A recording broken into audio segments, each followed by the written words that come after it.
You're watching 48 Fastcast.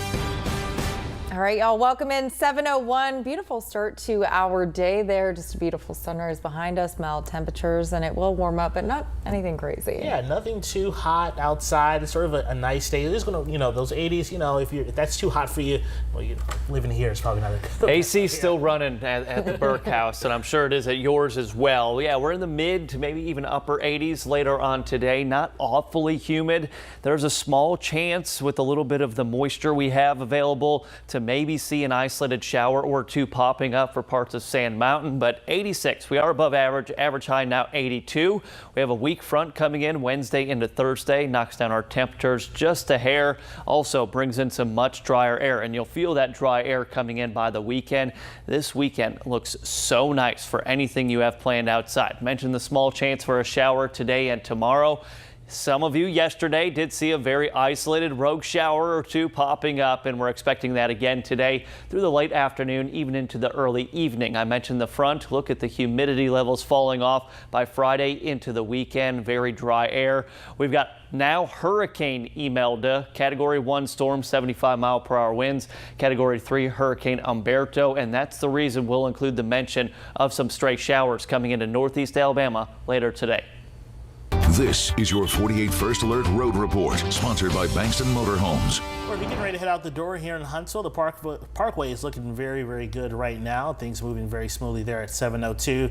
Same thing mainly for the traffic triangle. We are seeing a little bit of a slowdown here on 72. I'll zoom in there so you can see where that is. But overall, things not looking too bad. In Decatur, though, we are seeing some slowdown significantly around the bridge there, going all the way back to 8th Street Southeast. So just be prepared for that. Drive times overall, Decatur to Huntsville about 21 minutes. Athens to Huntsville about 30. Gina.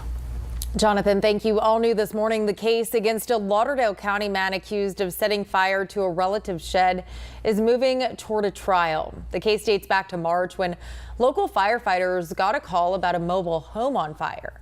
Our media partners at the Times Daily report that family near the home were told this man here, Christopher Harvey, was going to burn the house down.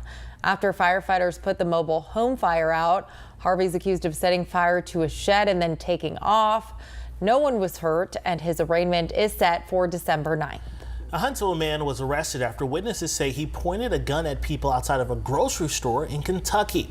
Now, this happened in Scottsville, Kentucky. Witnesses told Scottsville police Cordarius Grays drove up to the store and pointed a gun at them before speeding off. Officers were able to find Grays, and they tried to pull him over, but were told he kept going. Police eventually caught him and learned both the car and gun were stolen. Grays is facing multiple charges, including evading arrest, vehicle theft, and DUI. The man accused of shooting Scottsboro Police Lieutenant Derek Porch is facing new charges. A Jackson County grand jury has indicted Daniel McCarn on 4 charges. He was caught after a nearly 24-hour manhunt back in July. At the time, he was arrested on charges of attempted murder and leaving the scene of an accident. The indictment also now charges him with firing into an occupied building and attempting to elude police. He previously pleaded not guilty to those charges, and his attorney has filed to suppress statements he made after his arrest, alleging a violation of his rights. A hearing on this matter is scheduled for October 27th. Now, Scottsboro police say Lieutenant Porch is still recovering, and he's also still on leave during that time. Now, it's not known when he may return to work. State troopers have released the name of the person who died in a motorcycle wreck near Lacey Spring. Troopers say Michaela Jefferson was riding her motorcycle when it collided with another car on US 231 near Fields Road. The motorcycle then caught fire. Now, Jefferson was transported to Huntsville Hospital for her injuries, but later died. Well, still to come on 48 News today, the temporary location for the Albertville Public Library is now open. Why leaders say this is so important. Up next.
After months without a library in Albertville, a temporary location is now open. The Albertville Public Library sustained heavy damage earlier this year after being struck by lightning.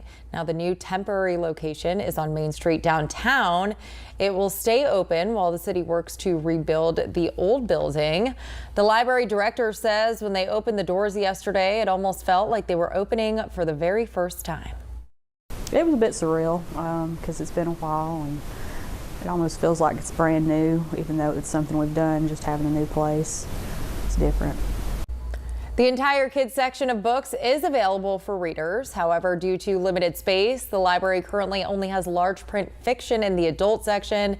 It is open from 8:30 to 5:30 Monday through Friday. Well, happening today, fire officials in Madison are holding an event to help keep families safe. Now, they're giving people the opportunity to sign up for free smoke alarms. It's all happening from 9 to 11 a.m. at Madison Fire Station 1 at 101 Mill Road. Firefighters will be there answering questions, giving safety tips, and scheduling free alarm installations. Having a smoke alarm can cut the risk of death in a house fire by 50%. If you can't make it there in person, you can sign up online. Those installations will be happening from October 10th through the 12th.